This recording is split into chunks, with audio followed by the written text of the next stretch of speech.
This week on Council Bluffs News, the initiative to clean up West Broadway, what the city is doing to brighten up the main corridor. Then, the gnarliest of the gnarly, fill up the Mid-America Center for the Best in the Midwest Tattoo Convention.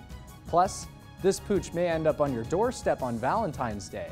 Find out how in this week's Council Bluffs News.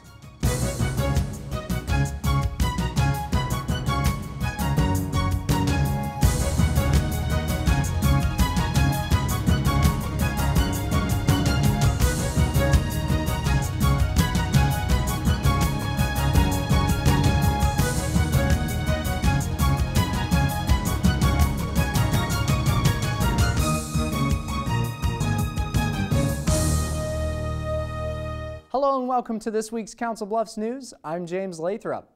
We all know West Broadway has seen better days. The street is riddled with vacant properties and structural eyesores. Now a grant from the Iowa West Foundation is continuing its aim for revitalization and economic development of one of CB's main corridors. If you've driven on West Broadway lately, you know it's not much to look at. On the west end, vacant grain elevators tower over unused railroad tracks, and nearby, unused buildings sit and degrade. But thanks to a recent push from the Iowa West Foundation, Community Development Director Don Gross says a plan is in the works. Iowa West officials, city officials, some other private entities have been talking about a variety of priorities within the community, and one of their priorities is West Broadway. The plan? Buy up and tear down blighted properties. Razzle dazzle at the 3300 block of West Broadway demolished in mid-January. Next on the chopping block?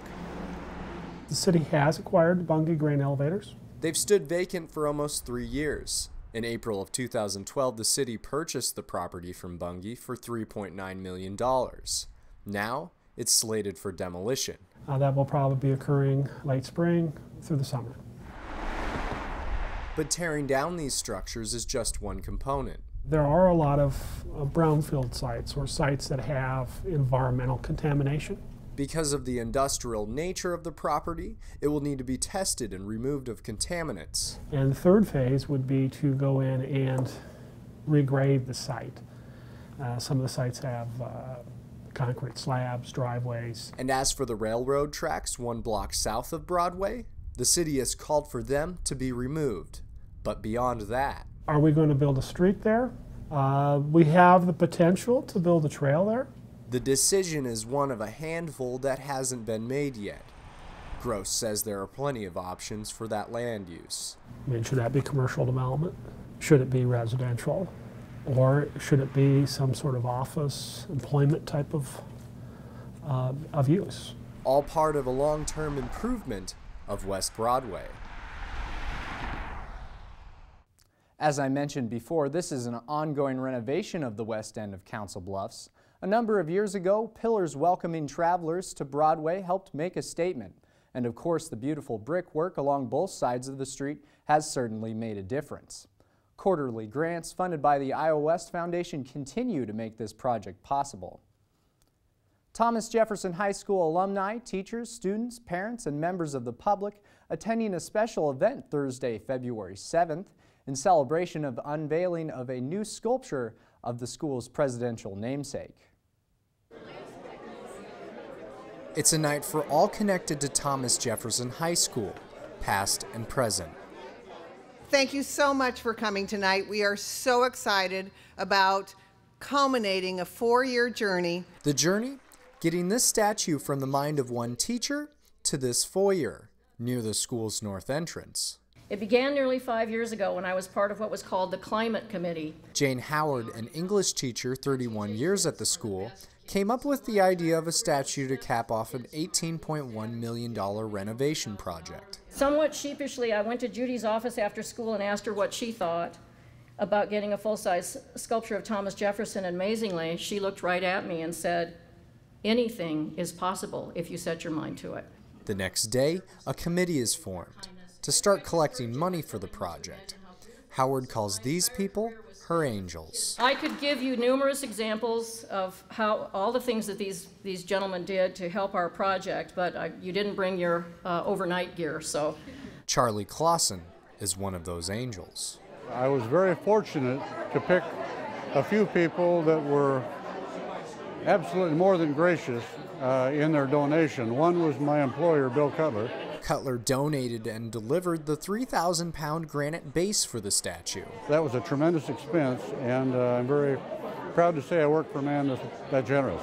The TJ choir and band students, generous as well, donating their own time for the evening to perform a rendition of America, The Dream Goes On, during the unveiling.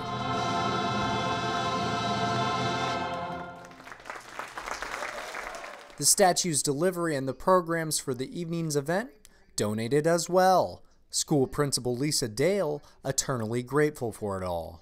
There were thousands of dollars of community support that poured in for this wonderful project that you can hardly put a price tag on. However, Dale stresses it all wouldn't be possible without the committee members. They went out and beat the bushes, and again, even in a difficult economy,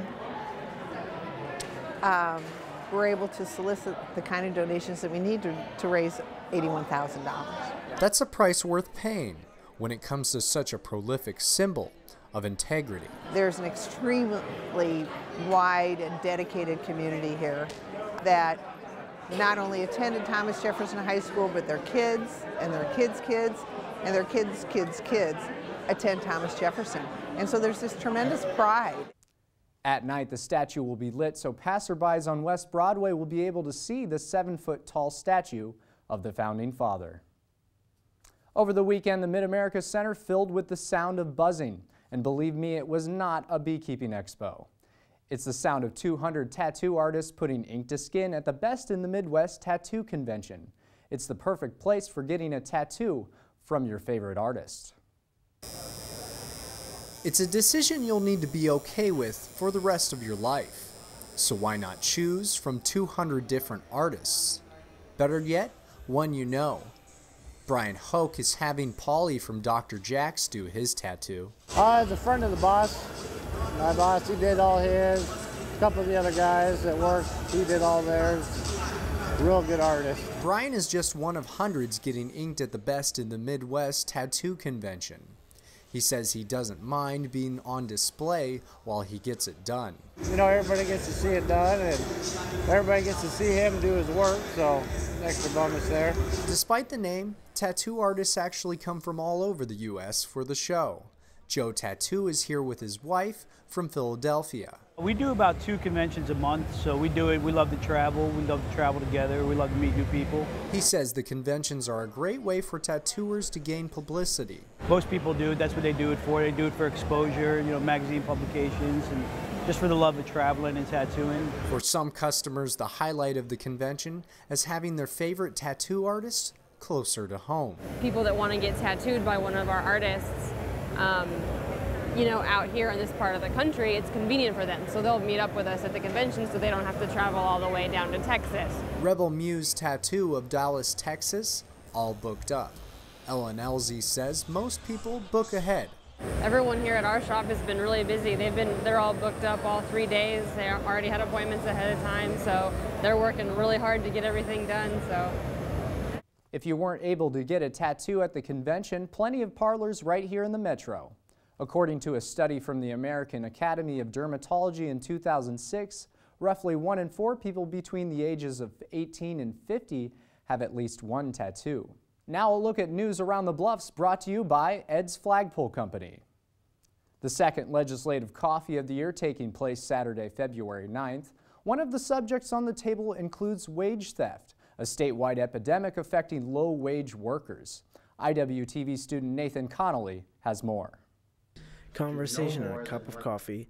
It's called Legislative Coffee, and every other Saturday, lawmakers answer your questions at Wilson Middle School. CEO of Chamber of Commerce, Bob Mutt says the process for asking questions is fair and keeps them from being asked twice. Yeah, we've kind of designed it so that people have to write their questions down so that it's not a free-for-all. type of deal. And so our moderator then takes those questions, reads the questions to the particular representatives, and then they answer those questions. As people enjoy their cup of joe, they listen to this week's issues. One of them, a proposed bill dealing with what's called wage theft. Lawmakers say it's money owed to employees who never received their last paycheck after leaving their job or not getting paid overtime. It's estimated that $600 million is kept from workers that earned that pay every year in the state of Iowa. Lawmakers say the bill, if passed, would put employers in violation if they don't pay up. And we're going to pass a bill that enhances our ability to go after those, and we're also going to provide the resources in the Department of Labor's budget. If there's an issue you want to hear lawmakers discuss, Bob Mutt says questions for next time will be put through consideration and may be asked in the following legislative coffee. Well, I think that's what the democratic process is all about. The next legislative coffee will be February 23rd at 9:00 a.m. at Wilson Middle School on 712 North 21st Street. For your Council Bluffs News, I'm Nathan Connolly. For 44 years, Meals on Wheels in Council Bluffs provides a warm meal and a smile for local seniors and shut-ins. IWTV student DeQuandis Humphrey has more on this powerful volunteer-based program. This truck is a key to a special delivery. Meals on Wheels in Council Bluffs has been around for 44 years. And it started out in a lady's basement, and then as the program grew, it got relocated to a different location. Since then, the Meals on Wheels program has established a great reputation. Many organizations sponsor this program, including Southwest 8 Senior Services. But Susan Swartz says the service is the best part of the job. I like it very much. There's so many different components of it. I enjoy working with the Meals on Wheels clients. The volunteer drivers are fabulous and so dedicated, and I enjoy working with all of the different providers. If you want to deliver a hot meal to a senior in need, don't hesitate to contact Susan. Susan is very helpful and happy to answer any questions about the program. Great association, and I'm very privileged to run such a wonderful program. For CBTV News, I'm DeQuandis Humphrey. If you're interested in volunteering for Meals on Wheels, call Susan Schwartz at 712-322-4017. Coming up on Council Bluffs News, the Midlands Humane Society gears up for its Wagograms. Meet one pup that will be out and about on Valentine's Day. But after the break, Molly Noon from the IWCC Arts Center joins me in the studio to talk about the upcoming production of Mayberry. We'll be right back. It's actually an original piece that was commissioned. Hey, I'm Anderson Cooper. As a parent, you want to make sure that your child knows how to deal with bullying when they see it happening. And chances are they want to help, but they don't really know how. I'll teach them that the best thing to do is calmly walk away, find a teacher or other adult, and speak up. And do your part. Be that adult they can talk to and trust will listen. Join me to help stop bullying. Go to stopbullying.gov to find out more.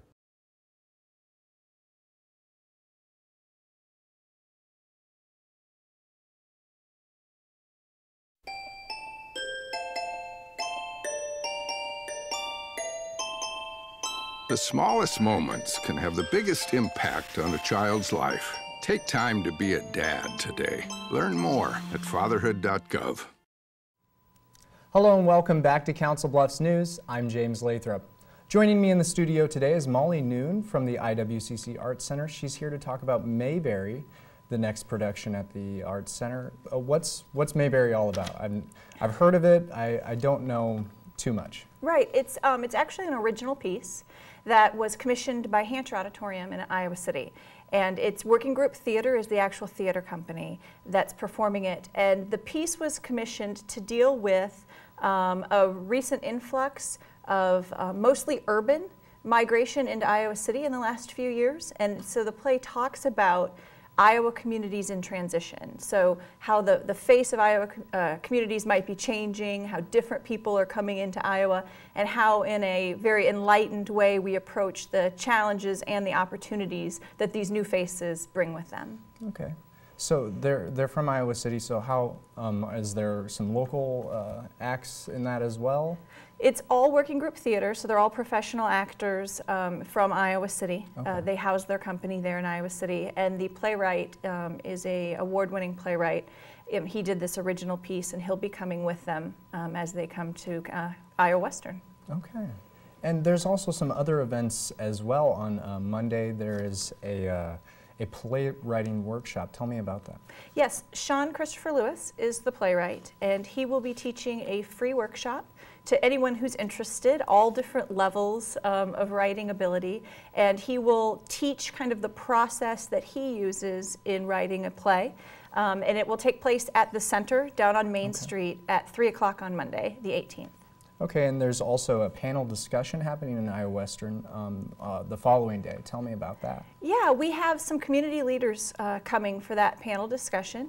It will also feature the playwright, Sean Lewis. He will talk about what he discovered. He conducted thousands of interviews in Iowa City, and he will talk about what he learned from those interviews from people who are native Iowans versus new Iowans, and the experiences they've had as these two different groups are kind of meeting together in small town Iowa. And then local leaders, Dr. Bruckner from the Council Bluffs School District, Kim Henry here from Iowa Western. We also have Lynn Brannigan representing the City Council. So there's a variety of local leaders who will be on that panel, and they will kind of take the concept of what Sean will speak about and how that applies to Council Bluffs, and how Council Bluffs is a community in transition, and what we need to do as residents and community members to embrace the change that's either happening or coming. So very interesting. So the 21st, that is the big night. How can people get tickets for this?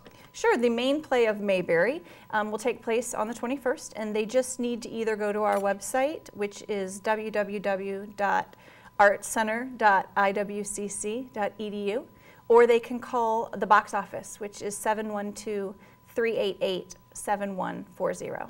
Okay. Molly, thanks so much for joining me. No problem, thank you. Stay tuned, more Council Bluffs news is up after the break.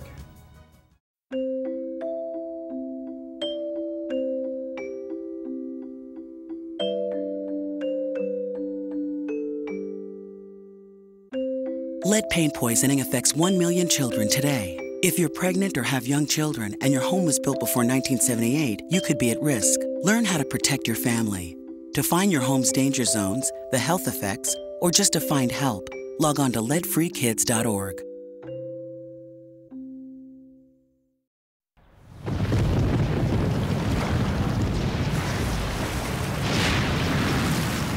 Up to 40% of businesses never recover after experiencing a major disaster. Make a plan at ready.gov/business. Welcome back. I'm Marie Zeiner with the Reaver Beat. You might notice something different on campus. New signs are up at every intersection as it's the first step of improving the appearance of Iowa Western. Take a look. Pull up to a stop sign and you might see this. We've put some of the signs up just shortly after we came back from the break in January. New blue and white street signs complete with the Iowa Western logo. It's all part of a 2-year project to update the school's current look. We'd been using those road names for nearly 30 years and thought it was a good time to come up with a change for those. While driving through campus, you'll see Reaver Lane, Clock Tower Circle, Tower Parkway, Village Court, Dockside Street, and formerly known as Circle Drive. The road through campus is now Iowa Western Boulevard. We tried to tie them either to Iowa Western or a little bit of a navigational type theme, if you want to call it that. And be prepared for more. Crews will replace building signs as well. Hopefully it'll just improve the overall appearance of the campus. This is just the beginning of a school renovation project. Iowa Western Boulevard will soon be a wider road with more sidewalks. A meeting for the road project will be held next week. The entire project is scheduled to be done by the end of summer 2014. If you have extra time in between classes and homework, you could spend it by volunteering. Reporter Shanti Shaknoza takes us to the Diversity Fair, where nonprofit organizations hope to fill their lists with Iowa Western students.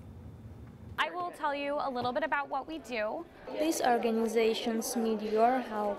So volunteers are definitely needed. More than 30 nonprofit groups visit Iowa Western for the Diversity Fair. Their representatives offer volunteer opportunities, service, programs, and internships. Primarily what we offer is support groups to families with kids ages 3 through 18, accompanied by an adult caregiver that have experienced a death. And some offers fun. We offer opportunity for card playing, for games, for activities in the respect of social hour in the evenings. International students are also at the event. Their mission is to enhance international understanding and cultural exchange. We have students from all over the world. As you can see, we have a poster from Tajikistan, we have another one from Uzbekistan, there is one from Brazil here, Korea, obviously South Korea. The Diversity Fair is a perfect opportunity to make a new contacts with representatives from different organizations, to meet new people and learn. For the Riverbeat, I'm Shanti Shahnoza. Back to you, Marie. Thanks, Shanti. The fair takes place every year in the spring and fall semesters. You don't have to leave campus to find your special someone the perfect Valentine. Some students are working hard to create the gifts while at the same time getting an A in class. Digging in the dirt is what these students love most. Taking care of hundreds of plants isn't easy, but it's in their hearts. We have quite a variety of people in the class, and they make it enjoyable. Today, greenhouse management students are making garden arrangements. They selected the plant material to go in the gardens, making sure that they had different heights of plants, different textures of plants, and different colors of plants, so that when they put it all together, they have a really great product. A product that you can buy at the Valentine's Day plant sale. Horticulture Club is selling garden and flower arrangements through Thursday. Carnations, $1.50, roses, $3. You can buy some bigger plants. We have some hyacinths and tulips. The sale is a class project where students plan everything from growing the plants to selling them. We have to set up the medium, the soil, and we actually will plant them. We have some others like tulips and things that people can purchase. We have to set up a business plan, like marketing, how we want to get it out there. We made posters and flyers. They have to grow all the plant material for the dish gardens, container gardens, terrariums. They have to take care of all of the plants until we plant them up. And then they have to learn how to put together flower arrangements for the flowers that we sell as well. They're learning the business side of gardening, which deals with more than just the plants themselves. You have to get plastic when you put the roses together. You're going to put them in some kind of a nice plastic, and we made cards. So just like if you were going to Hy-Vee or a flower shop, you have a little card you can fill out to who you're giving them to. So it's taking all of those details that you don't think about. The students are making pre-arranged flowers for the sale, but customers can create a custom-made bouquet by request. Their Valentine will know their loved one didn't have to go far to show them their love this Valentine's Day. The sale begins Tuesday at 11 a.m. in Dodge Hall, the Student Center, and Pirates Cove. It will continue Wednesday from 9 to 3:30 and Thursday from 9 to 2 in the same places. For the Riverbeat, I'm Marie Zeitner. See you on campus. Thanks, Marie. Coming up this week in Council Bluffs, the HARLEM Gospel Choir is performing at the IWCC Arts Center. The performance is Thursday, February 14th at 8 p.m. Tickets start at $31. To order, call 712-388-7140. Then Saturday and Sunday, it's Kids Explore. The Mid-America Center is the place to be for fun and games for the kids. Hours are 10 a.m. to 5 p.m. both days. Admission is $7 for adults, $5 for the kids, and children under 3 are free. Advanced tickets and $1 discounts are available at Bag and Save. Then Saturday evening, take part in a benefit for Sarah Correa. The 28-year-old wife and stepmother is currently battling colon cancer. There will be a spaghetti dinner and silent auction. It starts at 4 p.m. at Barley's, 114 West Broadway in Council Bluffs. Here's this week's Pets of the Week with Mary Jones. Hi, welcome to the Council Bluffs Animal Shelter. I'm Mary Jones, founder and president of Solus, a part of local animal shelter. And this cute little dog sitting on my lap is McDowell. McDowell was actually found just kind of running amok on 28th Avenue and South 9th Street. Now you're going to give kisses? See, he's going to give kisses. Oh, well, what do you think? You're going to give me a kiss? Maybe not. He is a 6 to 8 month old wire-haired dachshund who's already been neutered, just as cute as he can be, and a real affectionate, calm little guy. If you're interested in McDowell, his file number is 3074. We go from little dog to a pretty good sized dog. This is Spillane. Spillane is American Bulldog mix. Who really needs some obedience training, and PetSmart would be the perfect place to go for obedience training. He is 8 months old. He's already been neutered, which is a really good thing. His file number is 3059. Well, today we're going from a big dog to a really supersized cat. Now, this is Gary, and Gary is truly a lot of cat to love. He's 4 years old. He's already been neutered. And he's just the friendliest cat. He really, really is. He was found as a stray on Lawton Terrace and is just hoping beyond hope that some wonderful person will come and adopt him. If you're interested in this fantastic supersized kitty cat, his file number is 2840. I'd like you to meet a sweet little Pepper Cat. Pepper Cat was found at the Woodbury Apartments, possibly belonging to someone who lives there, but no one has come back to claim her. If you're interested in this cute little 8 to 9 month old Pepper Cat, her file number is 3054. If you're interested in adopting a pet featured in this week's Pets of the Week, call the Council Bluffs Animal Shelter at 712-328-4656. For Valentine's Day, a dozen roses and a box of chocolates might do the trick. But for a few animal lovers, local pets will warm your heart the morning of the 14th as Midlands Humane Society continues its annual Wagograms program. IWTV student Sean Crawford has more on the fundraising effort. This Valentine's Day, for some, Cupid will show up with 4 legs. What we do is we send a multitude of dogs out in the community, Council Bluffs, Omaha, and we deliver valentines with our canines. They'll receive a unique gift called a Wagogram. It includes a rose, a heart-shaped sugar cookie, a personalized message, and time with one adorable adoptable pup. Most of the dogs are rescue or shelter dogs, which is amazing to know that they, at one time, dogs nobody wanted are out in the community doing such a great service for everybody. Every Wagogram costs $30 to send. That money will make a huge difference for dogs and other pets like Ava. It's raising money for Midlands Humane Society, which is our properties back behind us here, and every cent that we make goes into the Midlands Humane Society Building Fund. A cause everyone, tails or no tails, will be looking forward to. Terry tells us they hope to start breaking ground on the facility this year.